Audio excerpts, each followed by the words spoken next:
6 Easy Steps to Developing High-Quality and Accessible Video Lectures.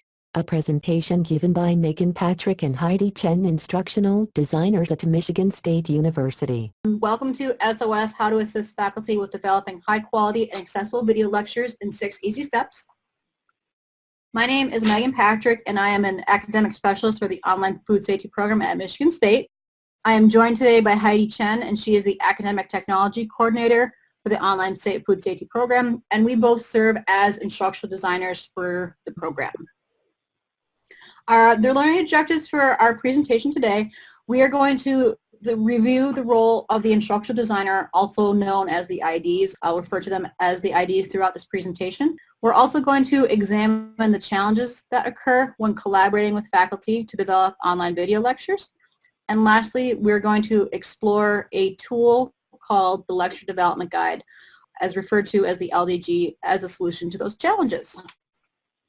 Even though we have a diverse group, we really want to be upfront that our presentation is from the instructional design perspective and our point of view of working with faculty. Let's dig into exploring the role of the instructional designer. According to a report by Intentional Futures written in 2016, instructional designers have 4 main roles. 1, they design instructional materials and courses, particularly in the online environment. They manage the efforts of faculty, administration, IT, and others to achieve a better student experience in learning. They also train faculty to leverage technology and implement pedagogy effectively. And lastly, support faculty when they run into technical or instructional challenges. So it's clear that instructional designers have quite a lot on their plate that they're doing. They're a very diverse audience and skill set. However, Intentional Futures also noted that the main challenge instructional designers face is finding ways to work with faculty in a collaborative environment. So we started to ask, why is this such a challenge? And Heidi and I kind of sat together and started to scaffold, why was this challenging us so much? And so we've designated some challenges, particularly with working with our faculty. That's not to say all instructional designers struggle with this, but it's just our perspective. The first challenge is our faculty tend to lack pedagogical content knowledge, especially in the online environment. My favorite example that I use all the time here in the office is our faculty know how to milk a cow, but they don't necessarily know how to teach how to milk a cow, and they don't know how to teach how to milk a cow online. They're really smart in their subject area, but just the teaching piece is lacking sometimes. There's also different levels of technology savviness. We have a wide variety of instructors, and some of them are comfortable making their own videos, and some of them struggle to implement the correct PowerPoint theme. So just a lot of varying levels. They're also unfamiliar with how to make content accessible. A lot of our faculty know the term accessibility and that their content should be accessible, but they don't necessarily understand how to do this. What does this actually mean? And lastly, multiple responsibilities, particularly with higher education faculty, is their teaching load is not always their main responsibility. They have to balance, obviously, sometimes research, running labs, running their own team, and also trying to balance their own personal life. So just as much as instructional designers have a lot of workload, faculty have just as much. We've experienced this here at the Online Food Safety Program, and so Heidi and I really started to ask ourselves, how can we improve this relationship? How can we, as instructional designers, understand the faculty, have the faculty understand us about what we're looking for, and make this more of a collaborative relationship in terms of lecture development particularly. About that, this is not, this is how to develop one lecture, not a course. Sometimes that gets lost in translation, so I want to be really clear about that. So at this point, we decided to start to develop a tool to help foster collaboration between these two groups of people. And we have called it the Lecture Development Guide. But before we dive into the tool, Heidi and I want to give you some more information about our perspective from our program when we started to develop this tool. And with that, I'm going to hand it over to her. So, allow me to briefly introduce our program, the Online Food Safety Program at Michigan State University. Our mission is educating food safety leaders. We now have 3 branches: Master of Science in Food Safety, Continuing Education, and Executive Education. Our program was founded in 2002. We used to be a blended program, and we became fully online in 2013. During the 17 years, our program has been growing steadily. We now have more than 600 students and alumni. And currently, we're offering over 40 courses, and we're working with over 100 instructors. The majority of our instructors do not report to our program. They are experts in the food safety related fields from academia, industry, and the government. And just like Megan just mentioned, the variety of their expertise is one of the strengths of our program, but the very different background and the context they're teaching and working in pose some good challenges for us. Our program uses video as the main forms of instruction. We right now host more than 400 videos, internal platform provided by our university. And as we speak right now, there are 60 more videos in queue to be done. Throughout the years, we had used different technologies, but right now, PowerPoint is still our main source software to develop the online lecture. Because we decided it's the most suitable technology for our teaching body and for our students at this moment. The majority of the online lectures, our instructor will just develop their slides and then we convert them into video lectures. We also provide the slides in the course for the students, which means all the PowerPoint slides have to be accessible. And we'll talk about that in more details.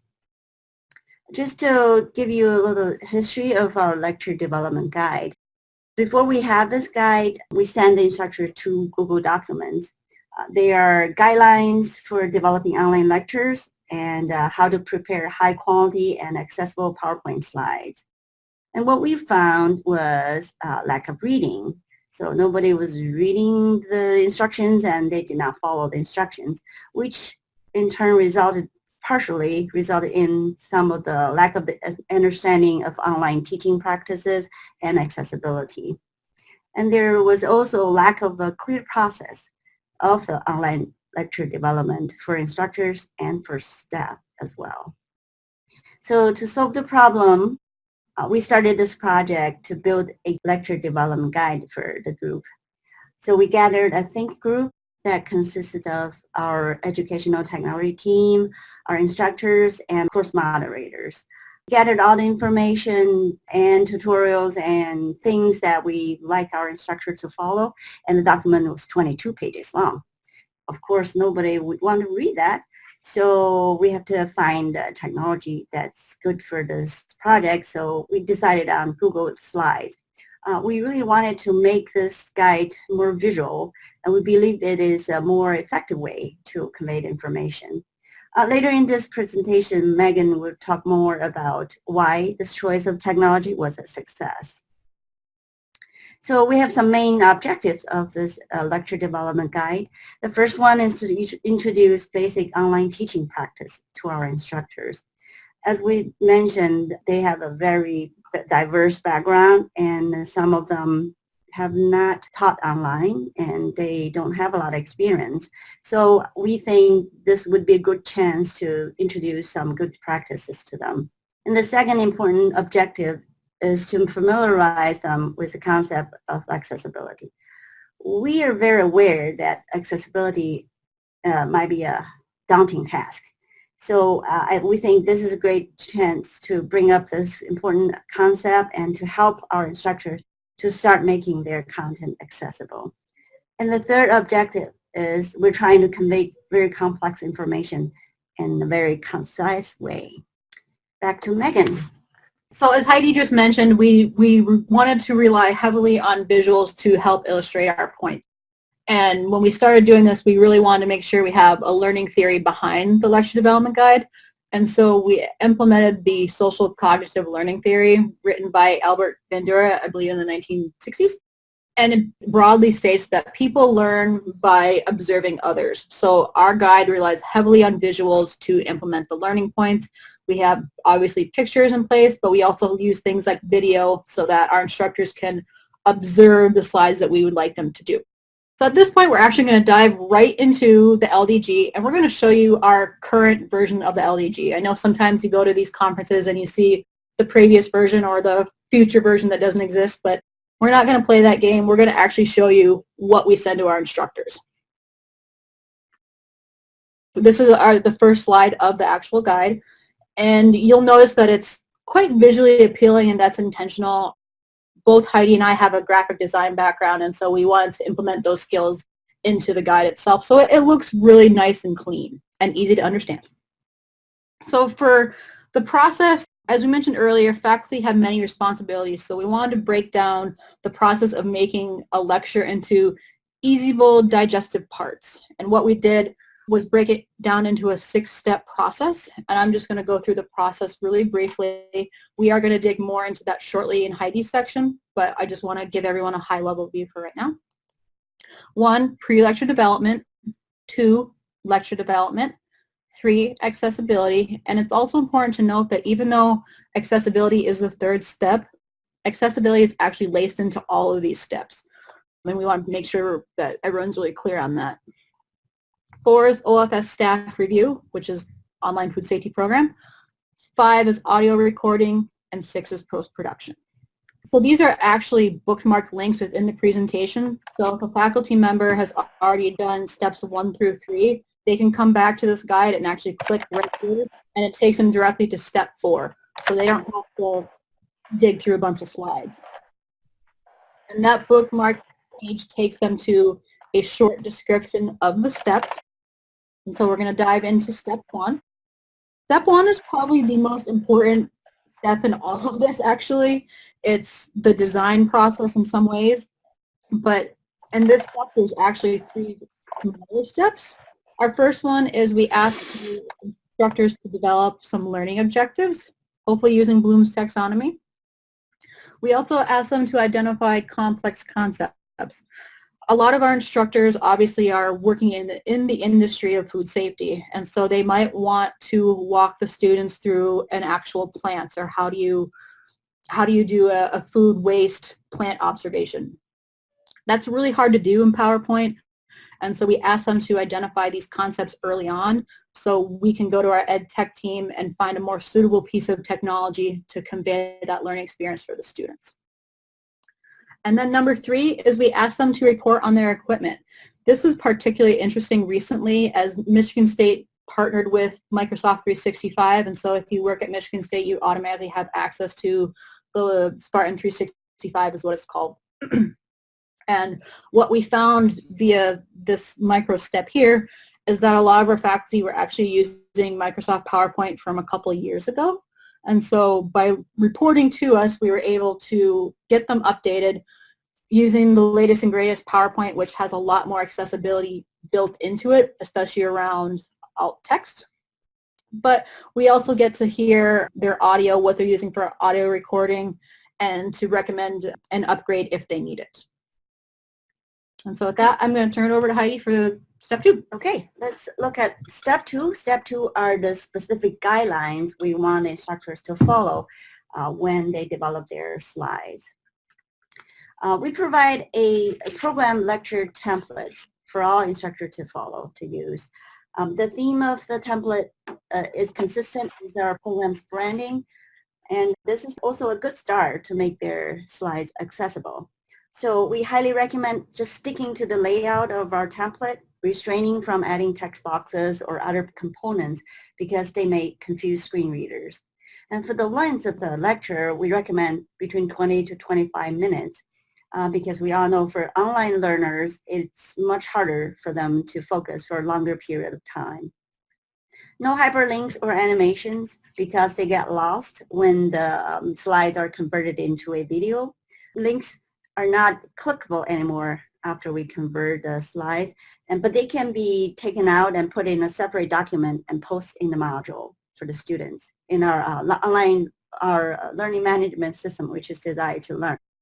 And for animations, if they are created in PowerPoint, then they don't work anymore after the conversion. That doesn't mean that they cannot use any animation. Our educational technology team has the ability to make animations outside the lecture, and then we can integrate that animation with the lecture in post-production. So we encourage them to talk to us about any animation they might have in mind. Use less text. So we recommend only keeping the key points or main takeaways for the students, not the detailed text information. Megan mentioned that accessibility is actually laced throughout this guide. We included elements that are not only good slide design, but also relates to how to make digital content accessible. So here is an example of that. Use larger font size, because small fonts are really hard to read for learners with visual impairment. And also the conversion process reduces the sharpness of the text, so it's important to start with larger font size. And the size we recommend are between 20 to 32. Chunking is the process, basically breaking down content into smaller pieces of information. We believe it greatly helps with comprehension and memorization. Some typical problem areas are detailed tables, charts, or flow diagrams. In such cases, we recommend we work with the instructor to break down the content into multiple slides. For example, one of our instructors wants a student to learn how to fill out a hazard analysis, and that cannot be crammed into one slide. This has to span into 4 to 5 slides. So how much is too much for one slide? A rule of thumb we give our instructors is talking about 30 to 60 seconds per slide. And that also helps maintain a good rhythm of the narration. And here's also another reminder for them. Sometimes complex content may be more suitable to present in a different delivery format, such as a web page, PDF, readings, or even a video. That doesn't have to be a slide. So we encourage them to contact us, and we'd love to explore the options together. Also use high contrast. This is also an accessibility issue. We have some examples on the right here. One is a poor example and one is a good example. Just to keep colorblind students in mind, when we emphasize things, we use font styling instead of relying only on colors, and also use texture in graphs instead of colors to be more accessible. Here, Megan needs to jump in to talk about this. We do ask our instructors to provide APA references on the slides. This was actually one of the newest pieces we just added, just because a lot, as Heidi mentioned earlier, some of our instructors come from academia and the industry, and they're not familiar particularly with citing properly. And so we added this subset of the lecture development guide for them to follow.